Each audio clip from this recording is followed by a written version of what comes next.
welcome to my channel. আজি মই আপোনালোকৰ ওচৰলৈ পুনৰ আনটি নতুন ৰেচিপি লৈ আহিছো। হেয়া হৈছে পাপৰি চাট। এই পাপৰি চাটটো বনাবলৈ খুবেই সহজ, খাবলৈও খুবেই ভাল লাগে আৰু অতি কম সময়ৰ ভিতৰতে বনাব পাৰি। আপোনালোকেও ট্ৰাই কৰি চাব আৰু কেনেকুৱা পালে মোক কমেন্ট কৰি জনাবলৈ নাপাহৰিব। গতিকে আহকচোন পলম নকৰি ভিডিঅটো আৰম্ভ কৰো।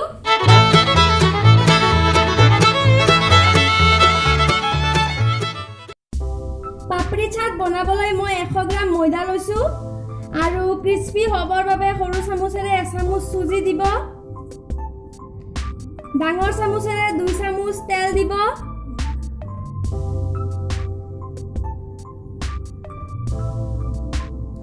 আৰু সোৱাদ অনুসৰি নিমখ দি এইখিনি ভালকৈ মিক্স কৰি দিব।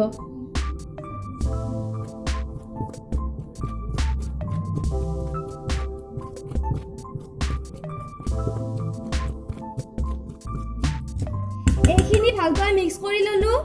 এতিয়া ইয়াত প্ৰয়োজন অনুসৰি অলপ অলপকৈ পানী মিহলাই এইখিনিৰ এটা টাইট ডো বনাই ল'ব লাগিব।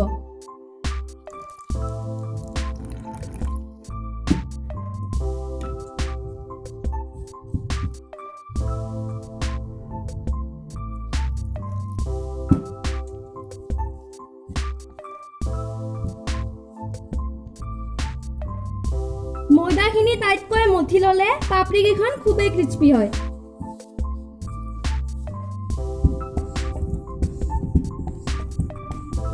ময়দাখিনি টাইট ডো বনাই ললো। এতিয়া এইখিনি 30 মিনিটৰ বাবে ঢাকনি মাৰি ঢাকি থৈ দিম। আৰু এতিয়া মই পাপৰিখিনিৰ বাবে গ্ৰীণ চাটনি বনাই ল'ম। গ্ৰীণ চাটনি বনাবৰ বাবে ধনিয়া 20 গ্ৰাম লৈছো, পুদিনা 20 গ্ৰাম লৈছো, আদা 1 ইঞ্চি লৈছো, 2 ফুটা নহৰু লৈছো, 2টা কেঁচা জলকীয়া লৈছো আৰু সোৱাদ অনুসৰি নিমখ দি এইখিনিৰ পেষ্ট বনাই ল'ম।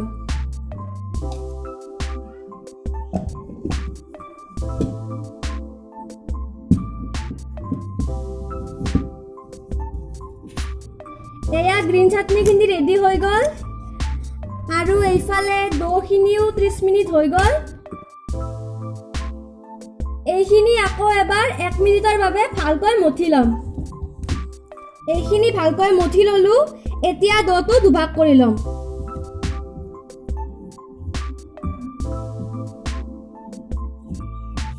আৰু ৰুটিৰ আকাৰত পাতলকৈ বেলি ল'ম।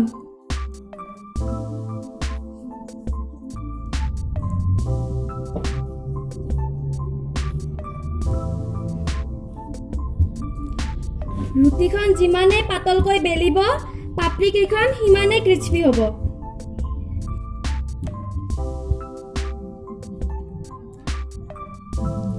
এয়া মই ৰুটিখন পাতলকৈ বেলি ললো। এতিয়া এনেকুৱা সাইজৰ এটা সৰু বাটি বা যিকোনো ধৰণৰ ঘূৰণীয়া কুকি কাটাৰেৰে ৰুটিখন কাটি ল'ম।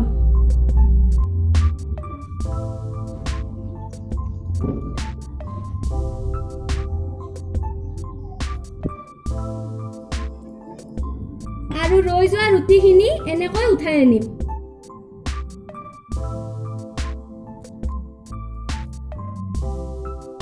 এতিয়া পাপৰিকেইখন কাটা চামুচেৰে এনেকৈ ফুটা ফুটা কৰি দিম।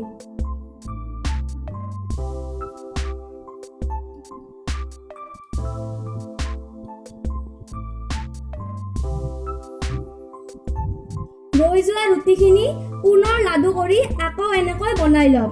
এতিয়া এইখিনি ফ্ৰাই কৰি ল'ম। পাপৰিখিনি ফ্ৰাই কৰিবৰ বাবে কেৰাহী এটাত 1 কাপ তেল দি মিডিয়াম ফ্লেমত ভালকৈ গৰম হ'বলৈ দিছো। তেলখিনি ভালকৈ গৰম হৈ গ'ল। এতিয়া জুইটো লো ফ্লেমত দি পাপৰিকেইখন ইয়াত দি দিম।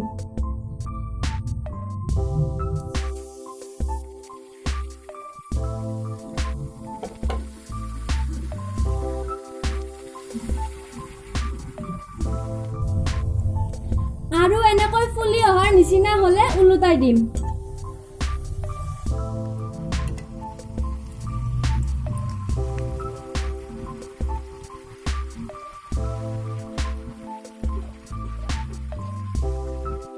এনেদৰে গোটেইখিনি পাপৰি ৰঙচুৱা হোৱালৈকে বনাই ল'ম।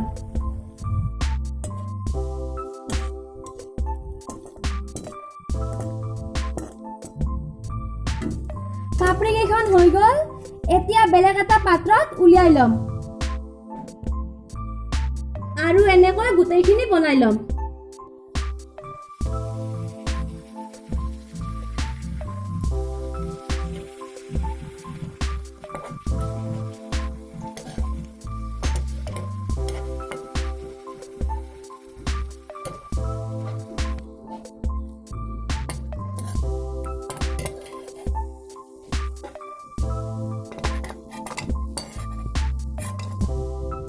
এয়া গোটেইখিনি পাপৰি বনোৱা হৈ গ'ল।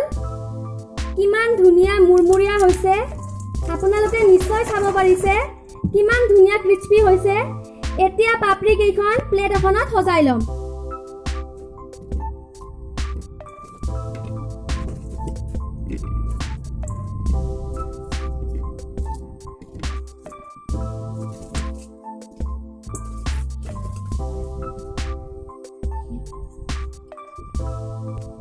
ইয়াত অলপ বইল কৰি লোৱা আলু সৰু সৰুকৈ কুটি দি দিম।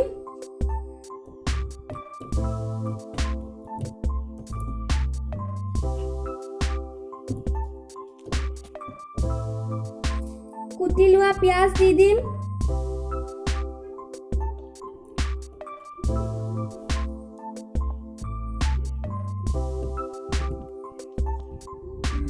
বাদাম দি দিম।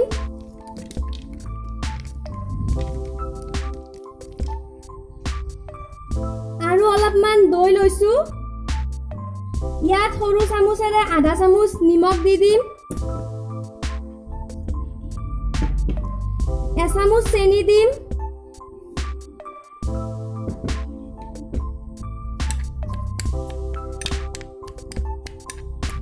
দৈখিনি খুবেই গাঢ়, সেইবাবে ইয়াত মই একেবাৰে অলপ পানী মিহলাই ভালদৰে ফেটি ল'ম।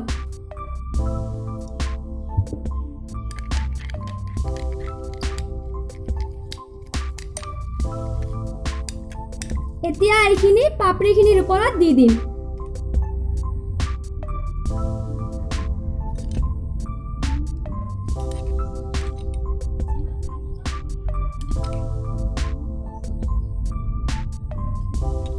তাৰ পিছত বনাই থোৱা গ্ৰীণ চাটনিখিনিও দি দিম।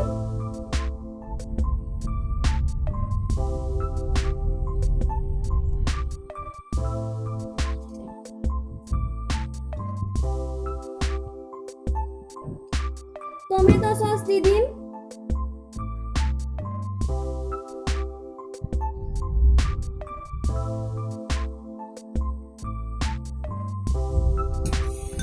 অলপমান ভুজিয়া দি দিম।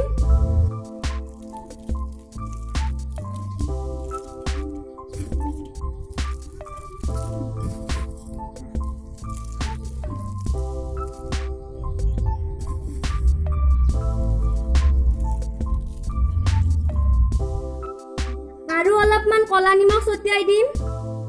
পাপৰি চাটত কলা নিমখ দিলে খাবলৈ বহুত ভাল লাগে। জ্বলাৰ গুড়ি আৰু চাট মছলা দি দিম।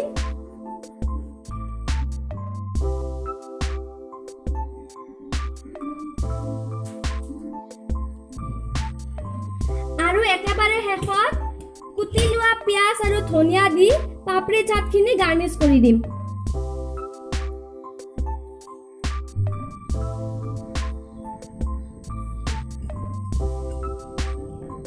এয়া চাওক ফ্ৰেণ্ডছ, চটপটা পাপৰি চাট খাবৰ বাবে ৰেডি হৈ গ'ল। দেখিবলৈ খুবেই ধুনীয়া হৈছে, খাবলৈও খুবেই ভাল লাগে। মই এনেকৈ ঘৰতে পাপৰি চাট বনাই খাই খুবেই ভাল পাওঁ। আশা কৰোঁ আপোনালোকেও নিশ্চয় ভাল পাব। গতিকে আপোনালোকেও এনেকৈ বনাই খাওক আৰু এনজয় কৰক। আৰু যদি মোৰ ৰেচিপিটো ভাল লাগিছে তেন্তে লাইক আৰু শ্বেয়াৰ কৰি দিব। আৰু এতিয়ালৈ যদি মোৰ চেনেলটো ছাবস্ক্ৰাইব কৰা নাই তেন্তে ছাবস্ক্ৰাইব কৰি কাষত থকা বেল আইকনটো প্ৰেছ কৰি দিব। আজিলৈ ইমানেই। Bye bye friends.